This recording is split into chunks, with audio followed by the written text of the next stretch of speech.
Hey there everybody, it's markcrilley. I'm back with another how to draw video. It's been quite a while since I did a video on hairstyles, so that's what we're going to be doing today. I've got two rectangles here. People like to know the size I'm working at. It's 2.5 inches from top to bottom. That works out to just a little over 6 centimeters from top to bottom there. And then, what is that, 5.5 centimeters almost from side to side, which works out to just a little over 2 inches. And what I'm going to do is add just a couple of horizontal lines here for placing the eyes and the nose. Alright, so this first line here is pretty much at the exact halfway point, maybe a shade closer to the lower line, and then just splitting that in half. And you end up with these two lines, one that will be the top of the eyelash, top of her eye, and then this line will be for placing the noses on both of these faces. So, unfortunately, I can't really make this a video about how to draw a face in profile. It's focused mainly on the hair, but I do have a video that is on that subject, drawing a face in profile, even facing in this direction. So I'm going to go ahead and link to that. I'll put an annotation link here, and then also in the info box below. You'll find a direct link to that video on drawing a face in profile. But for now, I'm just going to go ahead and get those lines in place using time-lapse.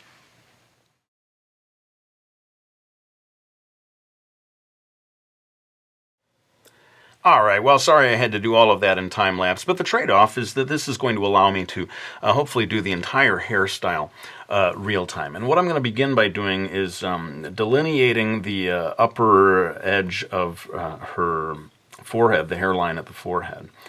I'm noticing as I look at it that it is a little closer to the top line than the bottom. Of course, different people have different domes, don't they, in terms of forehead, so you can play around with that and move that line around. But it seems to me that almost any person has the hair come down and kind of frame the forehead in this way, and then sort of head back at an angle where it if it were a man, it might go down into sideburns. I think for a woman, either there's just very little hair there at all, or, as in the case of this hairstyle that I'm going to be doing, there is one of these classic little strands of hair. I'll go ahead and put that in place.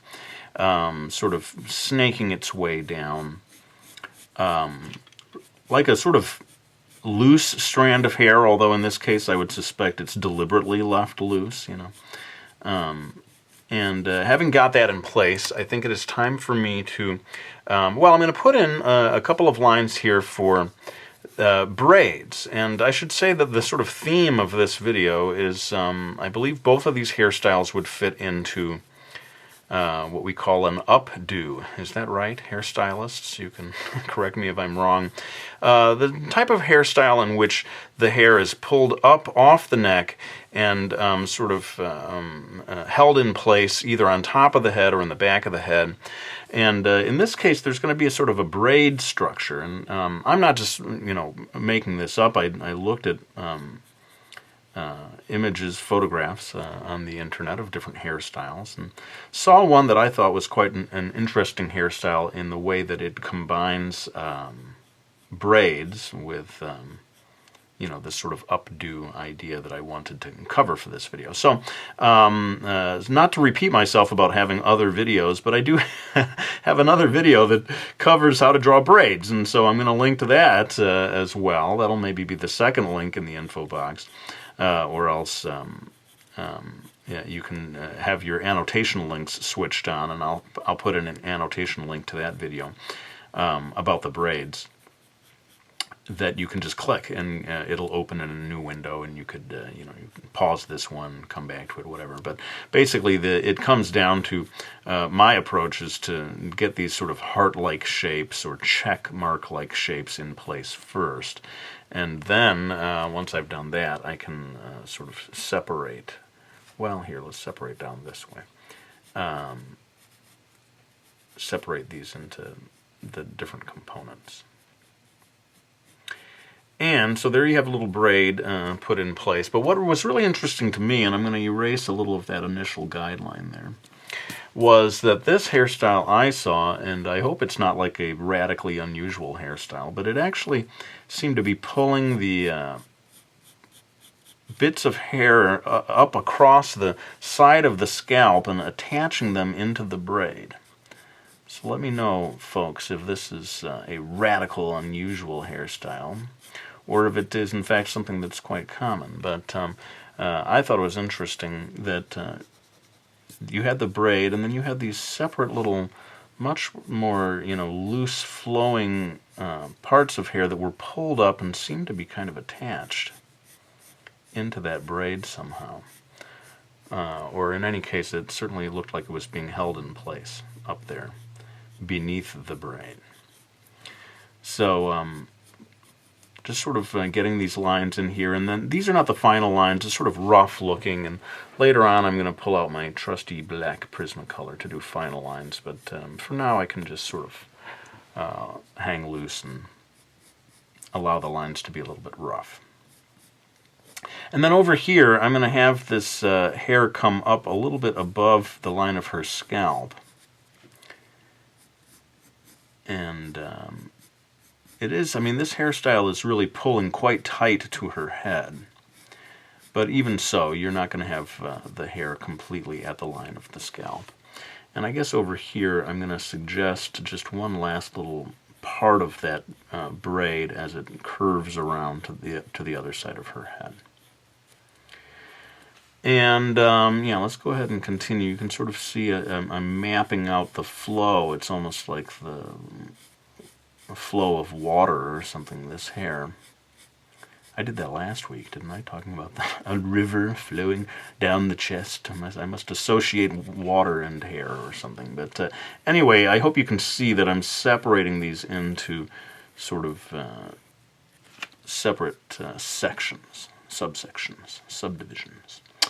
And then later on, I'm going to redraw these lines to make them look a little more elegant, let's say. And now that I've got that in place, I want to, well, I think the photo that I studied seemed to have the braid coming back here and then eventually having sort of sections of hair that came up off the neck. Let's go down, I'll do that first. And I noticed that women's hair, I guess there's going to be difference from one woman to another, but I noticed that this, when you pull the hair up off the neck, it really, the neck area is quite visible all the way up to the back of the ear. So that's something that I saw happening in different hairstyles like this. But as I said before, the hair is going to have at least some body to it, so it's not following exactly along that initial line of the scalp. And I'm almost kind of camouflaging that scalp line by way of these lines of the hair being pulled up. I sort of imagine this as almost like a wedding day hairstyle. It seems to me very common that women, at least some women on their wedding day, will do one of these updos where the hair is pulled up and, maybe with a braid and quite fancy. To me, it sort of makes me think of like a Greek goddess or something. There's something about this hairstyle that makes me think of that type of character. So who knows, if you have an original character that is a sort of a goddess-like character, you might consider letting her have a hairstyle like this. Now you can see me adding in a section back here, and this is what I was starting to talk about earlier, that the braid comes back, and then there was some sort of area back here in which the braid got concealed by a variety of little strands that were being tucked in the back, and I would assume held in place by a pin or something. There's no way that that's all going to stay in place just naturally. By magic, that's what's holding the hair in there. As always, I know very little about the terminology and the sort of the art of hairstyling. But let me go ahead and I'm going to put a rough indication here for this final little area that, at least in the photo I studied, had a whole section of hair that was pulled over to the other side of the head. It looked to me, each one of these lines sort of symbolizes the direction of the hair. And I guess in general, as in terms of offering advice about hairstyles, is I could say that it seems to me almost regardless of hairstyle. A lot of it has to do with focusing on the direction that the hair is flowing in or being pulled in, so that your lines reflect that. I mean, there's a sort of a structure. It's almost like there's an architecture to the hair. But I'm going to break up that contour to accentuate the idea of this being various large strands of hair. And I believe that we are almost done here with this one hairstyle. So I hope that that was enough in terms of doing something real time. And I am going to be going over this with my black Prismacolor to create final line work, but I really can't do that part real time. I think it would be boring anyway. But we do have this other hairstyle over here that we need to do, so bear with me. I'm going to pull out my trusty black Prismacolor. Where is it? Oh, here it is. And do some final line work, and then maybe we'll be able to move on to the next hairstyle.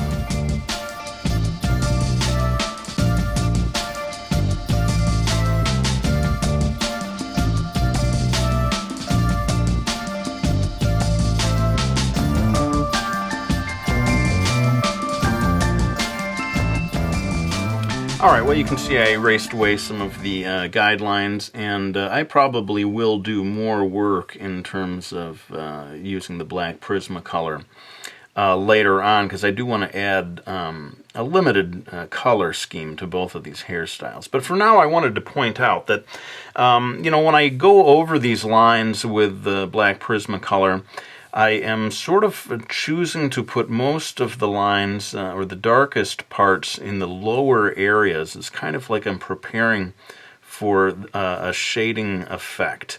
So, you know, just because you've got hair in all of these areas doesn't mean that when you go in with either an inking tool, or in my case I'm using a black colored pencil, that doesn't mean you'd go over every single line. I mean, you can if you want, but my preference is to be a little selective and to, you know, leave some of it up to your imagination. So you see more sort of blankish areas up here where I imagine sort of there'd be a glint of light almost. And then I'm getting considerably more darkness in the other areas. Well, I think we've said enough about that. Gosh.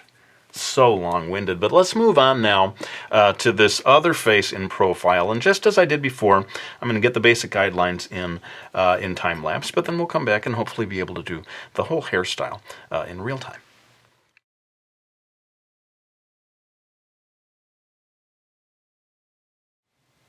Alright, well, I've got all the lines where I need them to be, and now it is time to draw this hairstyle. So, as I said, different people have different sized foreheads, so I thought I'd show what this character might look like with a sort of smaller forehead. And indeed, maybe, you know, instead of saying that everyone's hair does this exact same thing over here, I think I'm going to have this, you know, have some variation. As you can see, the profile of this character I've drawn in a different way. I didn't want to have it just be the carbon copy of the previous drawing.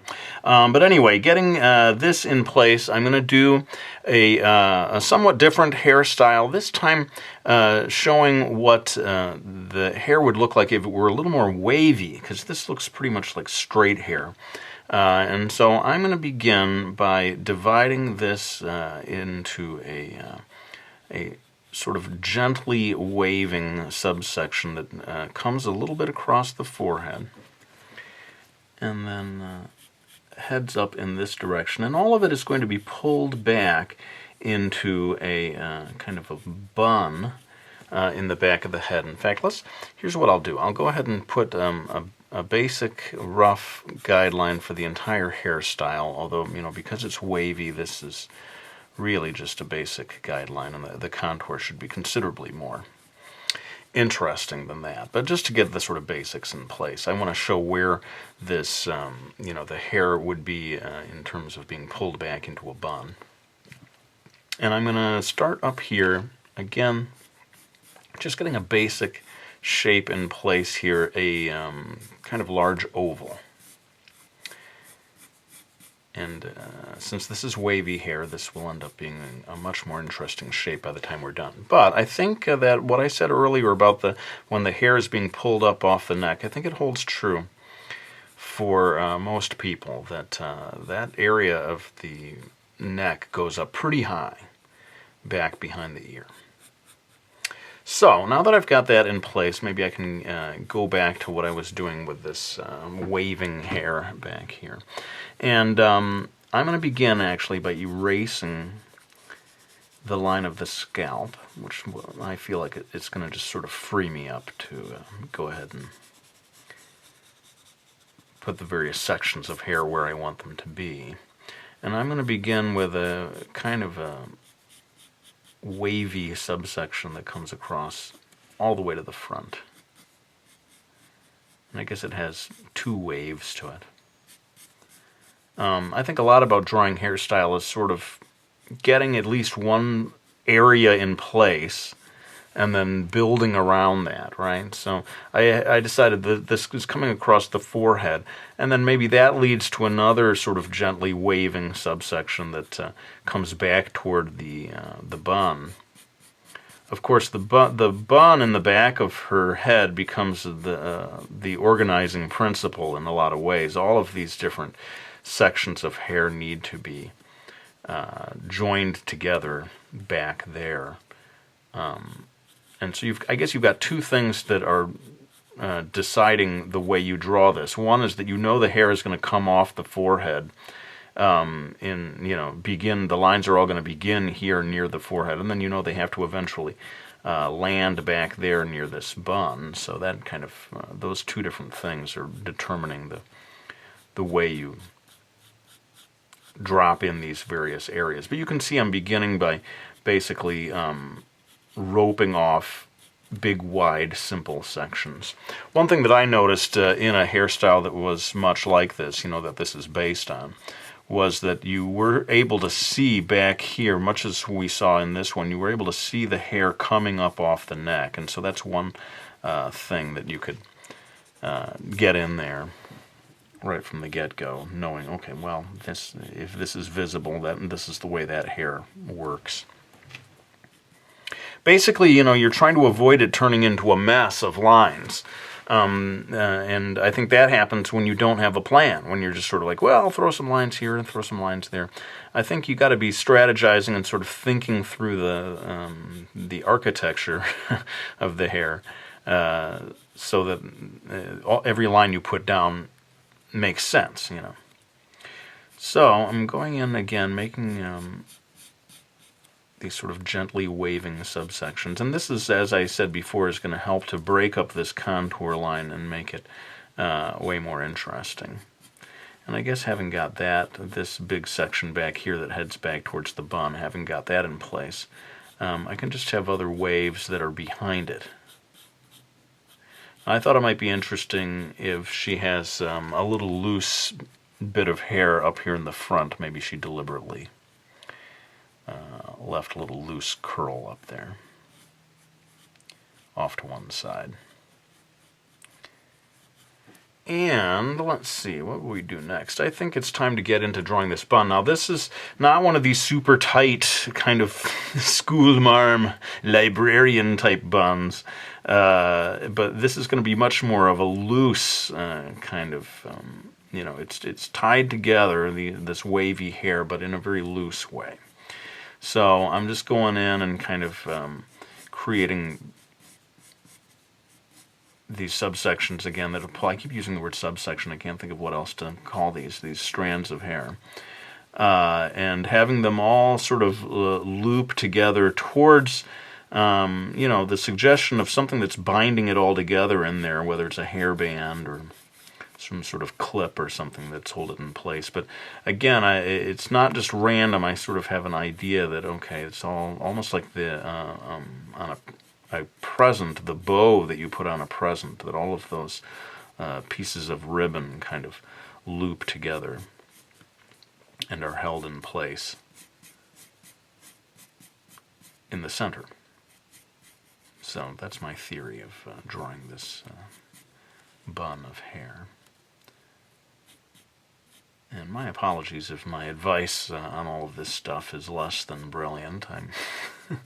As you know, I'm not used to doing real time for super long sections of a video, and I suppose I could sit down and write out in advance all the stuff that I intend to say, but that would kill all the spontaneity. So yeah, a lot of this stuff, you can tell it's kind of off the top of my head.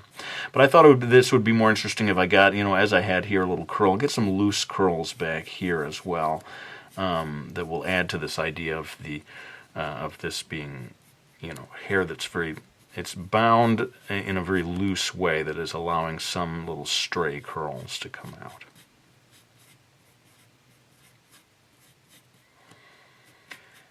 And, I enjoy the freedom of knowing that these are not my final lines, that I can keep them kind of rough and then know that the final lines will be done with that black Prismacolor. But again, I sort of want to have a plan in place about, where do all the dark lines go? And I would say that for me, one thing that works is towards the ends, both ends of these subsections, that's where I figure I'm going to get my darker lines. And in the middle, things will lighten up a little. I think I'll get one more little area back here. And maybe that tells you most of what you need to know. Although now that I've committed to doing this real time, I feel like you got to see me do the entire thing now. There's no turning back. We've committed to it. You're not gonna rat us out, are you, Crilly? Don't bring in old time-lapse man. Old time-lapse man. Don't bring him in till you're finally done. Old time-lapse man. He would be offended by Brooklyn guy not remembering his proper name. In any case, I think you know that I've completely run out of things to say about this, but I hope you found this useful as a way of showing wavy hair. I haven't done so many videos that show wavy hair, so I wanted to make sure I did at least one that covered that topic. In fact, some people have requested really curly hair, like you see, is it Merida in the movie Brave, who has like insanely curly hair. Beautiful hair, it must be said. That kind of curly hair is just gorgeous. But to try to draw it, whew, it's tough stuff. But who knows? If people want me to do that, maybe I can do a video about that. It won't all be real time, I can promise you that. So that takes us to the end of this real-time edition of Drawing This Hairstyle. I hope that you found it useful. I'm going to go ahead and pull out the black Prismacolor, do the final lines, and then we're going to come back and just do a little quick coloring to finish off this video.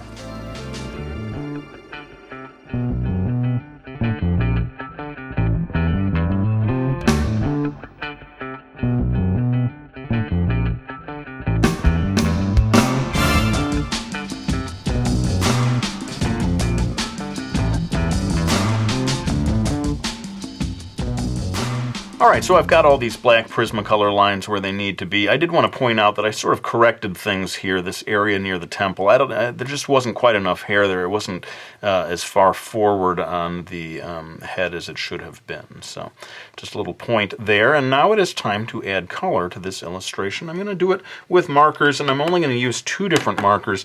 One of them is a Prismacolor, keeping it in the family there. The eggshell. I've used this before in one of my videos. It's a nice color.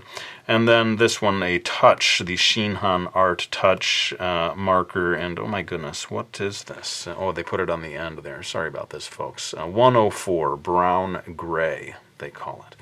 Although it doesn't look like anything like gray to me. But I'm going to go ahead and do a little bit of this real time, but it's mostly going to be in time-lapse. But I'll go ahead and I'll do just this section here near the front of her forehead, and putting down a base color, a lighter color, just to sort of build on top of later on.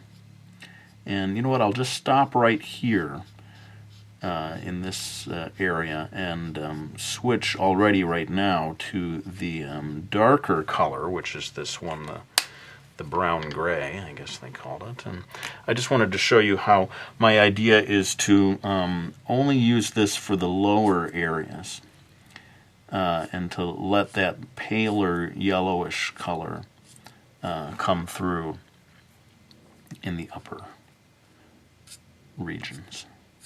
Boy, I'm not super articulate today. What is the deal, Crilly?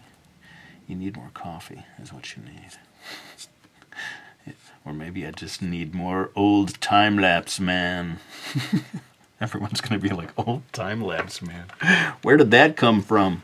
Don't you know the names of your own imaginary characters? In any case, this sort of shows you my approach, my two-marker approach that I'm going to be using for coloring in both of these hairstyles. I'm just going to go ahead and do it all with these two markers.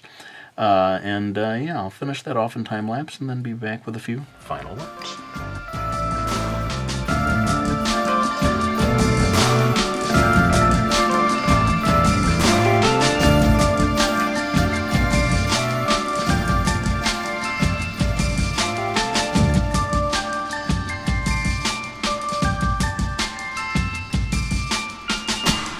Alright, well, there's my video on how to draw updo type hairstyles. Let me know what you thought of it. I've always been a fan of this type of hairstyle. In fact, that's why I incorporated it into my Brody's Ghost graphic novel series by way of the ghost character Talia, who has just such a hairstyle. In fact, it's time for me to thank anyone who has supported me by picking up that series. There she is, Talia, with her little updo, as well as Miki Falls, my two graphic novel series, and Mastering Manga and Mastering Manga 2, my How to Draw books. I'm always very greatly appreciative of anyone who supports me by getting those books. And sadly, I'm not going to add any blushies this time, folks. I just feel like it doesn't quite fit this drawing style. Also, no gouache. What is the world coming to?